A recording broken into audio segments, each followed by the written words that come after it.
జై వాసవి జై జై వాసవి. శ్రీ వాసవి కన్యకా పరమేశ్వరి పురాణం అధ్యాయం 57. విరూపాక్షుడు భాస్కరాచార్యుల ఉపదేశంతో 18 పట్టణాలలోని వైశ్య ప్రముఖులను సత్కరించడానికి ఆహ్వానించడం, అందరి రాక. అప్పుడు మణిముక్త అనే వైశ్యుడు, లోకంలో పరిశుద్ధుడైన సాలంకాయన మునీశ్వర, మునిశ్రేష్ఠులైన మీకు నమస్కారము. మీ ద్వారా పరమ పవిత్రమైన వైశ్యుల చరిత్రను తెలుసుకున్నాం. అనంతరం జరిగిన కథ వినాలని ఉంది. ఓ బ్రాహ్మణోత్తమ, వాసవిదేవి అంతర్ధానమయ్యింది. మన పూర్వీకులైన విరూపాక్షాది వైశ్యశ్రేష్ఠులు ఏమి చేశారు? సర్వం తెలిసిన ఓ స్వామి, విస్తరించి మాకు చెప్పు అని అడిగారు. సాలంకాయనులు ఇలా చెప్పడం మొదలుపెట్టారు. ఓ మహానుభావులారా, మీరు అడిగిన కథనే ఇప్పుడు చెబుతాను. వాసవి అంతర్ధానమైన వెంటనే విరూపాక్షుడు దుఃఖంతో చెలించిపోయి ఇలా మాట్లాడాడు. మా తండ్రి నుండి చాలా కష్టమైన కర్మం జరిగింది. తండ్రి అయిన కుసుమశ్రేష్ఠి తన బంధువులను పిలిచి వారిని ప్రేరేపించి వారితో పాటు అత్యంత భయంకరమైన అగ్నిలోకి ప్రవేశించాడు. అయ్యో, నా తల్లిదండ్రులను కోల్పోయినందుకు చింతిస్తున్నాను. అలాగే నా బంధువులు తమ తల్లిదండ్రుల వియోగంతో బాధపడుతున్నారు. నా తండ్రి రుణముక్తుడయ్యేటట్టు సమస్త బంధువుల దుఃఖాన్ని నివారిస్తాను అని యోచించి భాస్కరాచార్యులను ఏకాంతంలో కలిసి తన మనసు విప్పి చెప్పాడు. అప్పుడు భాస్కరాచార్యులు, విరూపాక్ష శ్రేష్ఠి, నీవు చిరంజీవుడివి. మనసులో దుఃఖపడకు. కర్మవంశంలో కార్యములు ఆయా సమయాలలో జరుగుతాయి. ఈ వ్యవహారానికి లోకనాయకుడైన ఈశ్వరుడే కారణం. కైలాసవాసులైన పితృల గురించి నీవు బాధపడకు. ఎవరు అగ్నిలో ప్రవేశించారో వారి వారి కుమారులను పిలిపించి వారికి అన్ని విధాల దానలు, సన్మానాలు మరియు సత్కార్యాలతో పూజించి వారి అభీష్టానుసారం వారి కోరికలను తీర్చి దుఃఖోపశమనం చేసుకో. దీంతో నీకు మరియు వారికి చిత్తశాంతి కలుగును అని బోధించాడు. ఆ తర్వాత విరూపాక్షుడు గురువుగారి ఆజ్ఞను తీసుకొని తన ఇంటికి తిరిగి వచ్చాడు. ఆ రాత్రి గడిపి తెల్లవారుజామున పూజాధికాలు నిర్వహించి అలంకరించిన ఋషభులను కట్టిన శకటమెక్కి నగరేశ్వర స్వామి మండపం వద్దకు వచ్చి తన పీఠంపై కూర్చొని దూతల ద్వారా బంధువులను పిలిపించాడు. దూతల సందేశం విన్న సకల బంధువులందరూ ఆనందంతో వచ్చారు. వీరనారాయణ పట్టణానికి చెందిన మహాబుద్ధిశాలి కౌటుకుల గోత్రజులు శంభుశ్రేష్ఠి కుమార స్కందశ్రేష్ఠి మణిపూసలతో ముత్యాలతో మెరిసిపోతున్న వాహనంపై వచ్చాడు. గుండకుల సంభవుడు శంకరశ్రేష్ఠి కుమారుడు ఆనందశ్రేష్ఠి పేరుగాంచిన వాడు విశాఖ నగరాధీశుడు గోశీల వంశస్థుడు పునగశిలోద్భవుడు అయిన సాంబశ్రేష్ఠి కుమారవ హరిశ్రేష్ఠిలు అశ్వాలు ఎక్కి మిత్రబృందంతో ఆనందంగా వచ్చారు. మన్యమనాభ వంశస్థులైన మౌలిశ్రేష్ఠి గోవిందశ్రేష్ఠుల వారి కుమారులు అయిన కృష్ణశ్రేష్ఠి రుద్రశ్రేష్ఠి అనువారు ఏలాపురం నుండి గుర్రంపై వచ్చారు.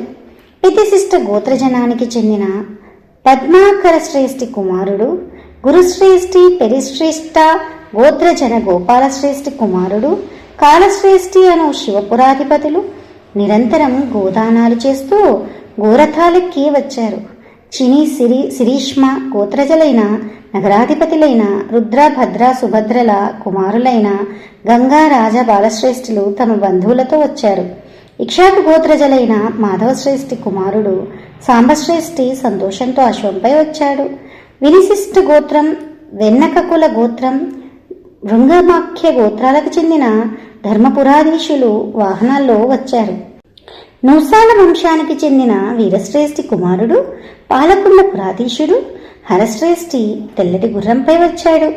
జగన్నాథ పురాధీశుడు బలిశిష్ట గోత్రజుడు భద్రశ్రేష్ఠి కుమారుడు మరియు ప్రముఖ కవి అశ్వాన్ని ఎక్కి ఏనుగునెక్కి బంధువులతో కలిసి వచ్చారు. శంకరశ్రేష్ఠి కుమారుడైన స్కాందశ్రేష్ఠి కళింగ పట్నాధీశుడు గ్రంథిశీల గోత్రజ పల్లకీలో వచ్చాడు. ప్రోలఖ్య గోత్రం కాలశ్రేష్ఠి తనయుడు గురుశ్రేష్ఠి ప్రోలిశిష్ట గోత్రజ ముకుందశ్రేష్ఠి కుమారుడు శివశ్రేష్ఠి పుంసికాఖ్య గోత్రానికి చెందిన శేషశ్రేష్ఠి కుమార జ్ఞానశ్రేష్ఠి పాంచాల నగరపాలకులు గుర్రాలపై వచ్చారు. ఉపమన్యు వంశంలో ఉపనవంశంలో జన్మించిన గాంగేయ శ్రేష్ఠి ముకులశ్రేష్ఠి కుమారులు నీలశ్రేష్ఠి కామశ్రేష్ఠి కూడా వచ్చారు. గొంతు కావ్య గోత్రానికి చెందిన భీమ నగరాధిపతి మందారశ్రేష్ఠుడి కుమారుడు నాగశ్రేష్ఠి ఏనుగుపై ఇక్కడికి వచ్చాడు. పాంచాల గోత్రానికి చెందిన గుండకాన్వయ సంజాత కళ్యాణశ్రేష్ఠి తులసికుల గోత్రజ జగన్నాథ శ్రేష్ఠులు అని పిలువబడే అంతా ఘంటసాల పురాధీశులు ముగ్గురు వచ్చారు. మసాంతకుల గోత్రరాజు శ్రీరంగశ్రేష్ఠుని కుమారుడు హరిశ్రేష్ఠి పైడికాన్వయ సంభూత పుండరీక మైత్రేయ గోత్ర సంజాతలు మిథునకుల గోత్రజలు మధ్యకాన్వయలో జన్మించిన జగద్విఖ్యాత కామనాగరాధీశ శేషశ్రేష్ఠి అశ్వాలెక్కి వచ్చారు. సనకవంశంలో పుట్టి సానుగ కులంలో పుట్టి పీఠిక నగరాధిపతి అయిన కేశవశ్రేష్ఠి నడుచుకుంటూ వచ్చాడు. చిదురుబిల్ల గోత్రజలు బుధనకుల గోత్రజలు కునసార పురాధీశుడు అయిన రంగశ్రేష్ఠి మల్లశ్రేష్ఠి వచ్చారు.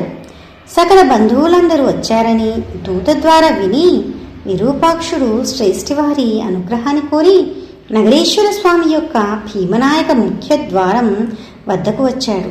అప్పుడు ఆ వైశ్యులు ఒకరినొకరు నమస్కరించి ఒకరినొకరు ఆలింగనం చేసుకుని కుశల ప్రశ్నలు వేసుకుని ఒకరినొకరు గౌరవించుకొని సంతోషించి సభా ప్రాంగణానికి వచ్చి నగరేశ్వరికి నమస్కరించి ఉచిత స్థానాలలో కూర్చున్నారు. వైశ్యులంతా ఇలా కూర్చోవడంతో భేరి నాదమైంది.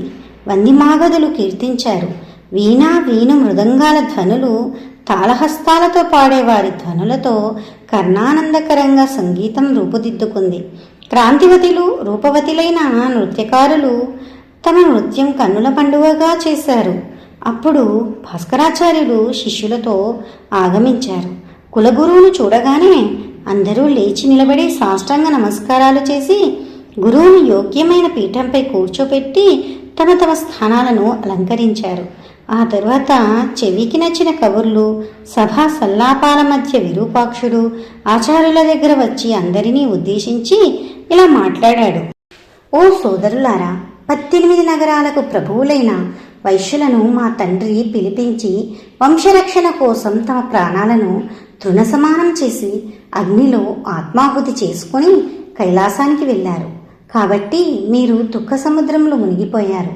మీ అందరిలాగే నేను కూడా తల్లిదండ్రులను కోల్పోయి దుఃఖసాగరంలో మునిగిపోయాను. కాబట్టి బుధశ్రేష్ఠులైన మీతో నాదొక వినపం. శక్తి ప్రకారం నా పూజలను అందుకోండి. సంతోషంతో నన్ను అనుగ్రహించండి. విరూపాక్షుని వినయపూర్వకమైన ఈ మాటలు విని అందరూ పరివేషించి గురు సన్నిధానంలో ఇలా అన్నారు. ఓ విరూపాక్ష శ్రేష్ఠి, మమ్మల్ని నీకంటే గొప్పవారిగా తీర్పు చెప్పకు. మనందరికీ పితృమరణ బాధం సమానమైంది. ముఖ్యంగా మీరే దుఃఖంగా ఉన్నారు. నీకు సోదరి వియోగం చాలా ఎక్కువ. దైవం ఇచ్చిన దుఃఖాన్ని పోగొట్టుకోవడం అంత సులభం కాదు. మనసులోని బాధను తగ్గించుకో అని అన్నారు. వారి మాటలు విని విరూపాక్ష శ్రేష్ఠి సంతోషించాడు. అప్పుడు భాస్కరాచార్యుల మాట ప్రకారం సభ్యులందరినీ మరుసటి రోజు తన ఇంటికి భోజనానికి రమ్మని ఆహ్వానించాడు. వైశ్యులు కూడా అలాగే కాని అని చెప్పి ఆచార్యుడికి నమస్కరించి తమ తమ నివాసాలకు వెళ్ళిపోయారు. జై వాసవి, జయ జయ వాసవి. శ్రీ వాసవి కన్యకా పరమేశ్వరి పురాణం అధ్యాయం 57 సమాప్తం. మరలా 58వ అధ్యాయంలో కలుద్దాం.